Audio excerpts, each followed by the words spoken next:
એશિયાની સૌથી મોટી બનાસ ડેરીની ચૂંટણીને લઈને જિલ્લામાં રાજકારણમાં ગરમાવો થયો છે। ભાજપ સામે ભાજપના જ જૂથ મેદાને આવે તેવી ચર્ચાઓ થઈ રહી છે।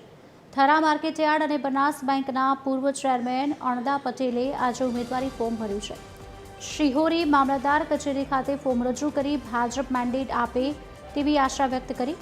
બીજી તરફ પાલનપુર બેઠક પરથી પણ ભાજપ આગેવાન ચૂંટણી લડે તેવી શક્યતા છે। પૂર્વ કેન્દ્રીય મંત્રી હરિ ચૌધરી પણ ચૂંટણી લડે તેવી ચર્ચાએ જોર પકડ્યું છે। બનાસ ડેરીની ચૂંટણીને લઈને ભાજપના દિગ્ગજો આમને સામને આવે તેવી શક્યતા છે। આગામી 10 ઓક્ટોબરે બનાસ ડેરીની ચૂંટણી યોજાવાની છે। બનાસ ડેરીની ચૂંટણીને લઈને 22 સપ્ટેમ્બર સુધી ઉમેદવારી ફોર્મ ભરવાની અંતિમ તારીખ છે।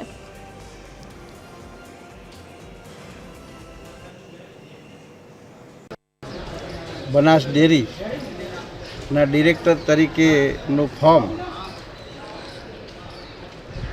ભારતીય જનતા પાર્ટીના કાર્યકર્તા તરીકે અને ભારતીય જનતા પાર્ટીના અનુશાસનમાં રહીને ચૂંટણી લડવા માટે ફોર્મ ભરવામાં મેં આવ્યું છે।